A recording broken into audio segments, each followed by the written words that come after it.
వినండి, నా మాట వినండి. ఇప్పుడు స్టూడియోలో ఒక అతను వచ్చి మీ కళ్ళ ముందే నన్ను పొడి చేస్తాడు. దీన్ని నమ్ముతారా లేదా? పొడిచిన దృశ్యాలను మీకు స్పష్టంగా చూపిస్తాం. నేను చనిపోతా. ఆఖరికి పోస్ట్ మార్టంలో రాజేంద్ర అనే జర్నలిస్టు ఈ కత్తిపోట్లకు బలై చనిపోయాడని కూడా వస్తుంది. ఎప్పుడో మళ్ళీ కోర్టు తీర్పిచ్చిన తర్వాత దోష నిర్దోష అని మనం ఆలోచిద్దాము అని అంటే ముందు మనకున్నటువంటి కామన్ సెన్స్ ఏదైతే ఉందో, కత్తితో నన్ను పొడుస్తున్నప్పుడు మీరు చూసిన తర్వాత వాడు పొడవబట్టే, ఇతను చావబట్టే ఈ రిపోర్ట్ వచ్చింది అన్నటువంటి పరిస్థితే ఉంటుంది.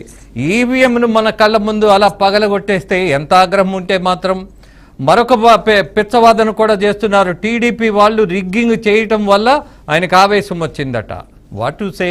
యేసరత్నం గారు, మీరందరూ విద్యార్థికులు, మనము కొన్నిటిని సమర్థించాలా లేదా అన్నటువంటి సమస్య లేకుండా కొన్ని విషయాలు కుండబద్దలు కొట్టినట్టు చెప్పారు. ఎనీహౌ, అలాగే చివరిగా అరుణ్ గారి దగ్గరికి వెళ్తా.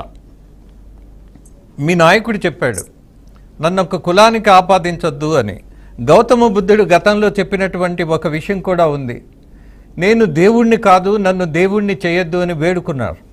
బట్ అంత స్థాయిలో నేను కంపేర్ చేయటం లేదు. కానీ ఒక నాయకుడు నన్ను కులానికి, మతానికి, ప్రాంతానికి, ఇలాంటి సంకుచిత విషయాలకు దూరంగా పెట్టండి రా బాబు అన్నా కూడా ఇవాళ రాజకీయాల్లో వినట్లా. అలాగే ఇవాళ మనము ఈ సంఘటనలన్నీ చూసిన తర్వాత ఎలాంటి రాజకీయ నాయకులు వస్తే బాగుపడుతుంది అన్నది నేను మీకు చెప్పక్కర్లా, అస్సలు చెప్పక్కర్లా. యునో, ఆంధ్రప్రదేశ్లోనే కాదు ఈ దేశంలో ఉన్నటువంటి ప్రజలందరికీ తెలిసిన విషయమే. బట్ మీరు చేస్తున్నటువంటి ప్రయత్నంలో మీరు సక్సెస్ అవ్వాలి అని అంటే కూడా కొంత స్ట్రాటజీ ఉండాలి అన్నది నేర్చుకున్న మొదటి పాఠం మరణమ్మా మీరు. ఇవాళ రాజకీయాల్లో ఖచ్చితంగా ఇలాంటి నాయకులు, అంటే పవన్ కళ్యాణ్ లాంటి నాయకులు, వాళ్ళకి ప్రాధాన్యత పెరగాల్సిన పరిస్థితి ఉందని చూస్తున్న సంఘటనల వల్ల, అనుభవిస్తున్న బాధల వల్ల అనిపిస్తున్నటువంటిది నిజమా కాదా అన్నది మీ ద్వారా ప్రజలకు చేరవేయాలని ప్రయత్నిస్తున్నాను. రాజేంద్ర గారు, అరుణ గారు మాట్లాడే ముందు నేను ఒక్క 30 సెకండ్స్ సైకిల్ ప్లీజ్ అండి, టైం లేదు. It is a message to the people.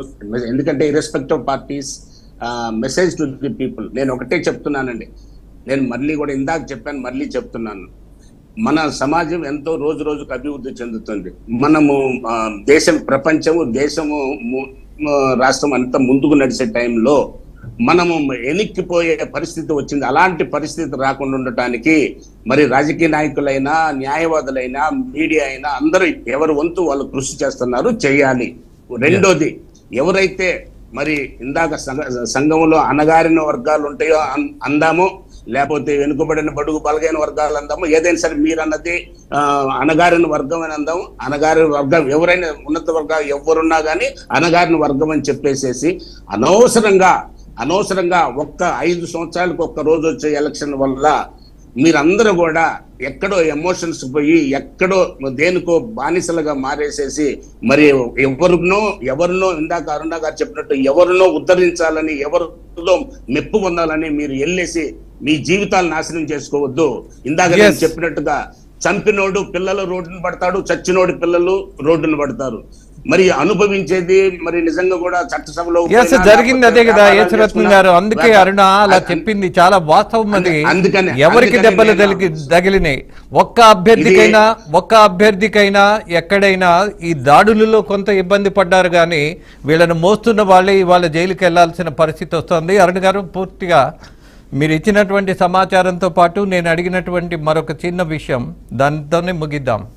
Please welcome sir. నాయకులు అనేవాళ్ళు కులాలకి, బంధుప్రీతికి అతీతంగా ఉంటేనే చట్టసభల్లో సరైన న్యాయం అన్ని సామాజిక వర్గాలకి జరిగితే అని నమ్మే వ్యక్తి పవన్ కళ్యాణ్ గారు. ఈ విషయాన్ని బలంగా నమ్ముతాడు ఆయన. అందులో ఎస్పెషల్లీ ఎవరినైనా ఆదరించాలి అనేటువంటి ఆలోచన వస్తే అది కింది స్థాయిలో ఉన్న వ్యక్తిని ఆదరిస్తే ఎక్కువ స్థాయిలో వాళ్ళకి లబ్ధి చేకూర్చి ఆటోమేటిక్ గా హై స్థాయిలో ఉన్న వాళ్ళకి సమానంగా తీసుకురాగలుగుతాము అని చెప్పేసి కింది స్థాయి వాళ్ళని ఎక్కువగా అభిమానించే వ్యక్తి పవన్ కళ్యాణ్ గారు. కులాలకు అతీతంగా ఆర్థిక సామర్థ్యం మాత్రమే కొలమానంగా తీసుకుని అగ్ర కులాల్లో ఉన్న పేదలు, అణగారిన కులాల్లో ఉన్నటువంటి పేదలు, అలాగని మళ్ళీ అణగారిన కులాల్లోనే ఉన్నాను కదా, కోటీశ్వరుడికి రాయితీ ఇస్తాను, కోటీశ్వరుడికి పథకాలు ఇస్తాను, కోటీశ్వరుని అభివృద్ధిలోకి తీసుకొస్తాను అంటే కులం ప్రాతిపదిక కాదు.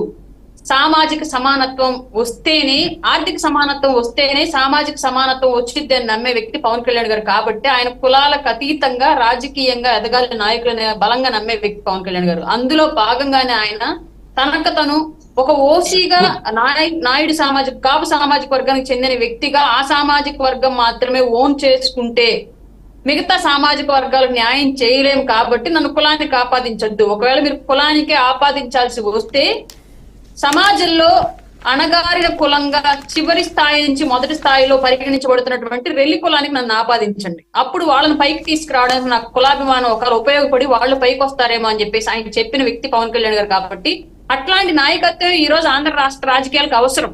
ఒక పార్టీ ఒక కులానికి, ఒక పార్టీ ఒక కులానికి ఆపాదించి వస్తూ ఉన్నప్పుడు, ఇన్ని వందల కులాలు ఉన్నప్పుడు ఇన్ని వందల పార్టీలు ఎక్కడి నుంచి వస్తాయి? వాళ్ళు నేను ఒడ్డెరా బై బర్త్, ఇప్పుడు ఒడ్డెర సామాజిక వర్గానికి పార్టీ ఎక్కడుంది?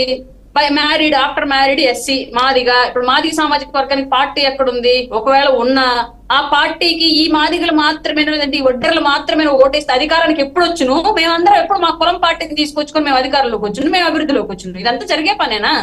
అందుకే కులాలకు అతీతంగా రాజకీయం చేసి కులాలకు అతీతంగా అభివృద్ధి చేసిన నాయకులు అధికారంలోకి వచ్చినప్పుడు మాత్రమే సమాజంలో సమానత్వం సాధ్యం అయ్యింది. కాబట్టి అట్లాంటి పందాన్ని పట్టుకొని కులాలను కలిపి రాజకీయం చేద్దామని చెప్పేసి అందరికీ చెప్పిన వ్యక్తి పవన్ కళ్యాణ్ గారు. ఎస్ అరుణ్ గారు, మనం చదువుకున్నాం, మంచి అన్నది మాల అయితే మాల నేనవుతాను అన్నటువంటి ధైర్యం ఉన్నటువంటి వ్యక్తులు ఇవాళ కొన్ని బాధ్యతలు తీసుకుంటే ఖచ్చితంగా మార్పు వస్తుంది. మార్పు ఎందుకు రాదు అని ప్రశ్నిస్తే ఖచ్చితంగా ఆలోచన ధోరణి ఇలా ఉంటే, ఇవాళ నేను ఒక జర్నలిస్టుగా రాజేంద్ర చౌదరి అని చెప్పను, అలాగే రోజుకో కులం చెప్తాను నాకు గనక అవకాశం ఉంటే. మీ రాజేంద్ర అంటున్నప్పుడు మీ రాజేంద్ర ఎరుకల అని ఒకరోజు చెప్తా, మీ రాజేంద్ర మాల అని మరొక రోజు చెప్తా, మీ రాజేంద్ర శర్మ అని కూడా చెప్తా. That is my attitude. మీ అందరినీ గమనించమంటున్నా. అలాగే ఏదైనా ఒక బాధ్యత తీసుకున్నప్పుడు కులానికి, మతానికి, ప్రాంతానికి అతీతంగా మనము కొన్ని ప్రయత్నాలు చేయాలంటున్నా. మీలాంటి వాళ్ళు ముందుకు రావాలని ఆశిస్తున్నా. బాజీ గారు, అలాగే యేసురత్నం గారు, అరుణ, మీ ముగ్గురికి ధన్యవాదాలు తెలియజేస్తూ ముగిస్తూ మీ రాజీ